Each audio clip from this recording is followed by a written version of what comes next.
Hello and welcome to another AIC video.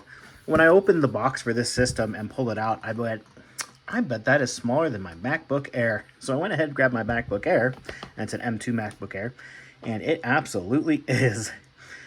So what is this diminutive system we're looking at today?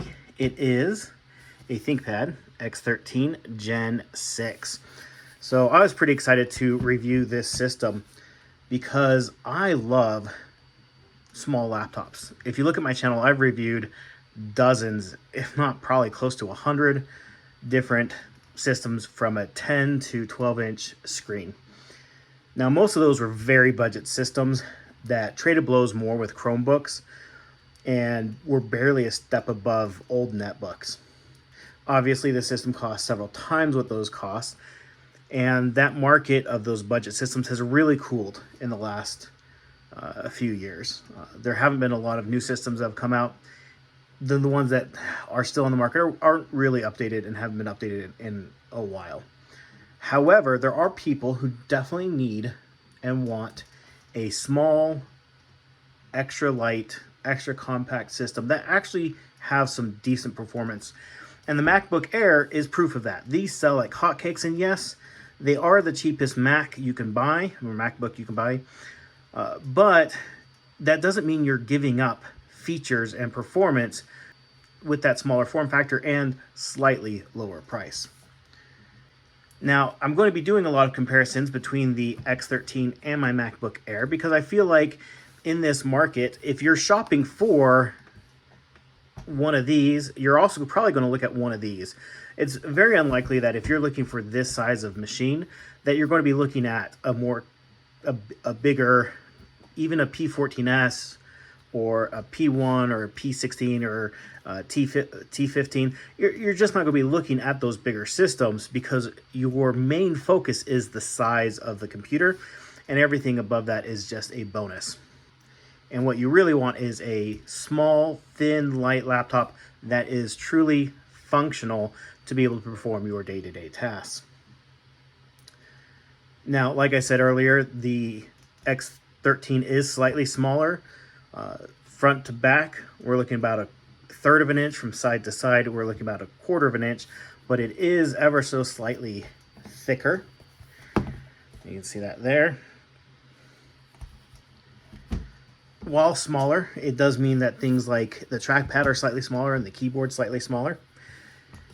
However, it's not small enough that you would notice. At least I didn't. I test drive a lot of laptops, and going from my P1 to this, and my P1's keyboard is about a half an inch wider side to side.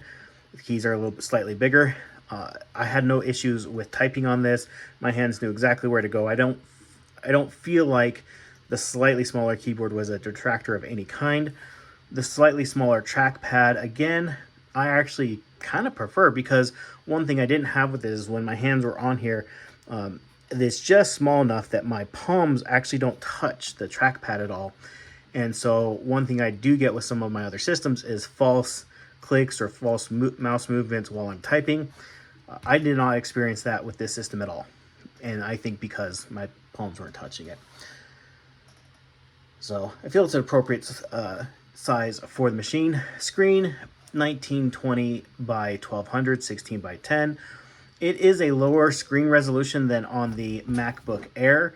However, to use the screen on the MacBook Air, you have to scale everything to a lower resolution anyway, so I don't feel like you're gaining anything with the higher resolution on the MacBook Air. Both screens are nice and bright. The big difference for me, though, is the ThinkPad screen is a matte display, which I actually prefer because you can see, getting a little bit of glare there. Go ahead and open up the MacBook. And you can see just how much the reflections are of the high gloss screen here. Not something I'm a huge fan of with this screen being a high gloss. I wish that Apple, I know they've done it with one of their models, but I wish they would come out with more matte screens. So if you're in a place where you are dealing with a lot of high brightness, bright fluorescent lights, things like that, you're going to want to lean towards the ThinkPad for sure, at least in my opinion. Now, as far as the build and the materials, both of these are premium feeling laptops. The MacBook is an all aluminum system where the ThinkPad is a mix of materials. The bottom is that aluminum or magnesium chassis, where the top case and the palm rest are a composite plastic. I believe it is a carbon fiber composite, or at least that is an option for these. It feels very nice, and in fact, in a lot of ways, I prefer the plastic over the aluminum, especially right now in the winter. My office, I don't heat, and it's very cold in here, and so this aluminum is very, very cold to the touch, and it wicks away when you're typing the heat right out of your wrists, where this one doesn't do that. So both premium feeling materials, though. Both have a one finger open screen, as you saw. So easy open, easy to use. And like I said, this one's slightly smaller, this one's slightly thinner, but because it's thicker, what do we get? We get some more portage. So on the ThinkPad, we get a smart card reader, which if you need that for work, you got it. One USB Type A on the right-hand side, your Kensington lock. On the left, we do have an HDMI, 2 USB-C, and a headphone microphone jack. Not a full complement of ports. Obviously, you're not getting Ethernet on here. We're not getting a SD card reader on here. But if we look at the MacBook, on the right-hand side, we get that headphone microphone jack. On the left-hand side, we get the MagSafe and just 2 USB-C ports. And for me personally, the biggest thing for me is not having HDMI on here. It is actually something that has been an issue for me in the past, and I struggle to remember to always have a USB-C to HDMI adapter, and that's probably the biggest thing. Having a USB Type A on here is nice because I still do use that periodically, but that HDMI or the lack thereof on the MacBook Air is a frustration of mine. I do love the MagSafe charger on here. I do not love using USB-C as a charging port. As good as a USB-C port is, and better than previous generations of USB ports like USB Mini and Micro, it's still not a great, strong port. And I wish that MagSafe specifically, or a magnetic type charger, was an industry standard over that USB-C charging. Now, the next thing to talk about really isn't a fair comparison. The MacBook is fanless, so it runs silent, completely silent. The X13 does have a fan. However, unless I'm running synthetic benchmarks, I have not heard it kick on under any typical normal load. If I have web pages open, if I'm watching videos, anything I normally do other than gaming and running synthetic benchmarks, it has been completely silent as well. So that is a consideration. Obviously, no fan means no fan noise. This does vent up near the hinge, and so it's not blowing hot air. Vent's right there. It's not blowing hot air on your hand or anywhere near your face or anything like that, which is nice, but it never felt warm. It never felt like it got hot. So I don't know how important that is to you, that it's venting out the back, but it is something to consider with this. Now, as far as battery life goes, I can't compare necessarily apples to apples on here. I get between 8 and 12 hours of battery life on this one. I get between 8 and 12 hours of battery life on this one. Could be more on these systems, depending on what you're doing with it. Could be less. I typically run a screen at full brightness. I'm getting old. My eyes are getting older, and so even when on battery saver mode, I still turn the screen up to its maximum brightness because that's what I like to do, and that's one of the things that drains your battery the most, second only to your CPU. Now, here comes a big one for me, keyboard. Absolutely no contest. The ThinkPad keyboard is 10 times better than the Apple keyboard. I'm not saying that the Apple keyboard is necessarily bad. It's just that this one on the ThinkPad is so much better. It is ThinkPad's shorter throw, but it's a longer throw with a much more satisfactory feeling on it than the Apple. On the MacBook Air, the keystrokes are so short, the keys are so slick. It actually is fatiguing to type on this for any length of time. And I know that's a big thing. I harp on this a lot, but my job is like 85% typing. I literally type thousands of words a day, every single day. I'm on Teams and other messaging apps almost nonstop. And so for me, having a keyboard that, and send emails and all that jazz, having a keyboard that is not fatiguing to use is very important to me. And the MacBook Air's keyboard is not that. However, the keyboard on the ThinkPad is typical fashion, top-notch, industry standard keyboard. And so if you do a lot of typing, I think it's an easy win for the ThinkPad. Now, in addition to that keyboard, this does have a track point. I know for some people you can't have a ThinkPad without a track point. If you're doing productivity things and you're doing a lot of typing, that track point, it's a wrist saver and a time saver. It really is.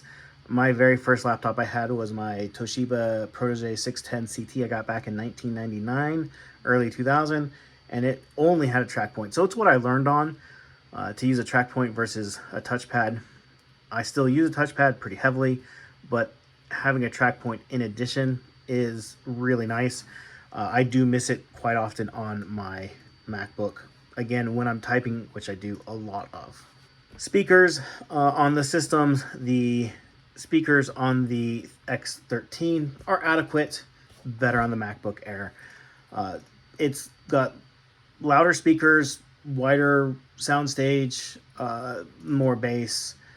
I don't know how much this would matter to you, but if audio quality does matter to you, the Apple MacBook Air M2 does have better speakers than the X13 Gen 6. It is what it is. I'll go ahead and throw in a soundbite here so you can hear the difference between the two, at least how it sounds to my phone's camera.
I already touched on the screen a little bit, but I'll just review here.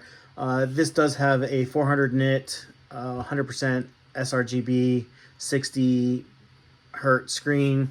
This one also has, like, I think it's a 450 nit or 500 nit, also 100% sRGB. It is a higher resolution screen, but honestly, in day-to-day use, if I'm not comparing them side by side, they're both great screens. The only thing I'd really like from either of them, and normally I hate touchscreens, but in a laptop this size, I think a touchscreen is actually a much added benefit to the system. You're going to be portable. You're going to be doing a lot of stuff. I actually do like a touchscreen on something this small, or at least I find value in a touchscreen on something this small, but I'd also like a 120 hertz refresh rate. Now that I've been spoiled with 165 on my P1, I really want it on more systems. And the higher refresh rate, it really smooths out anything you're doing on the system. And it definitely makes a visual difference to me that I really like. All right, we set the MacBook aside. We grabbed the charger here and loaded up a game. Now, obviously, this is not a gaming laptop. We don't have dedicated graphics. We don't even have the integrated Intel Arc graphics on this Core Ultra 7 2255U. It is not what I would pick if I was going to be gaming. And if you notice, I'm not even doing screen captures like I normally do, that does have a pretty big impact on the performance of the system as it is running. And I wanted to give you as clean of FPS example as I could. And on this screen, we're getting about 60 frames per second, but let it actually load into a game here.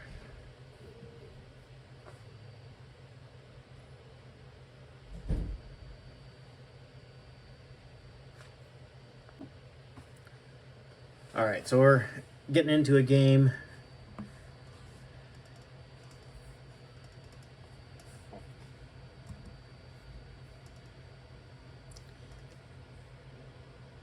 We are at the lowest available settings.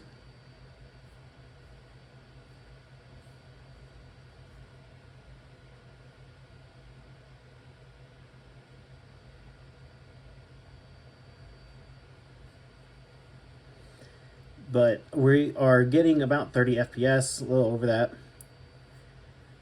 running around. The biggest thing we're not getting are the major frame drops, which I've had some systems that could push up to 60 FPS, but then would drop down to like single-digit frames, and that obviously wasn't any good.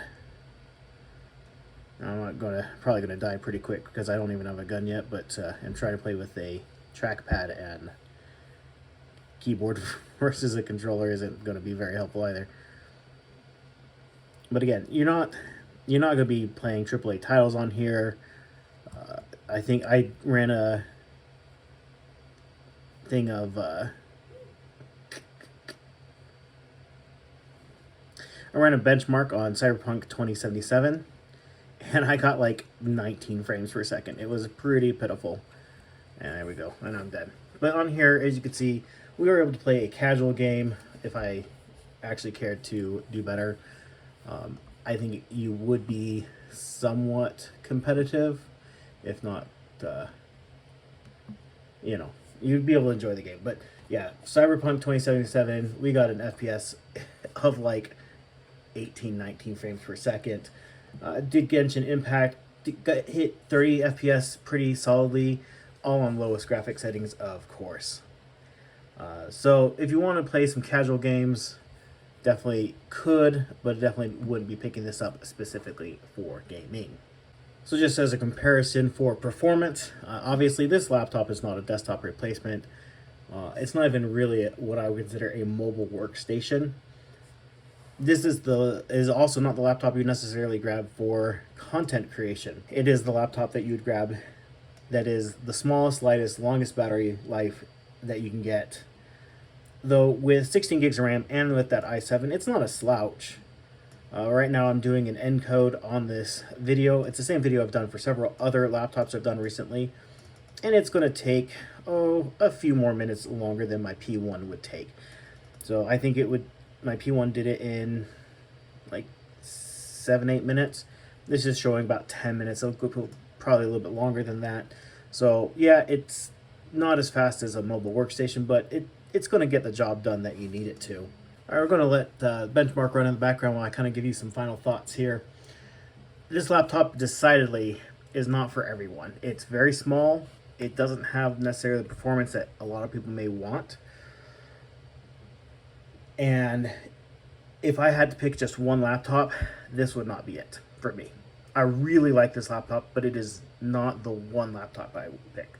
But if I could pick two laptops, this would be very much one of those two, I think. In fact, I'm thinking, I have my MacBook Air that I use almost every day that I specifically got to be small and portable. I like this one so much that I actually went ahead and I've ordered an x13 Gen 1. So it's not the latest and greatest, but I definitely want to give that one a go. Because I really like this one that much that I wanted to try another one. So definitely not for everybody. Definitely for those who need a laptop to be very small, very light, very portable, and yet have some decent power behind it. If I could change anything, this does have soldered RAM. It only comes with 16 gigs as of what I can find on the website today. That may change. They may have other options at another time, but as of today, 16 gigs of RAM. The other thing I would change is a higher refresh rate screen. It's something I've come to enjoy on my other laptop, so that's the other thing I would change, is more RAM and a higher refresh screen. Other than that, pretty happy with this system, and enough that I bought an old one to test out for myself. Anyways, if you have any thoughts, comments, questions, go ahead and leave those down below. I will do my best to answer those. Thank you for watching, and I hope you have an amazing day.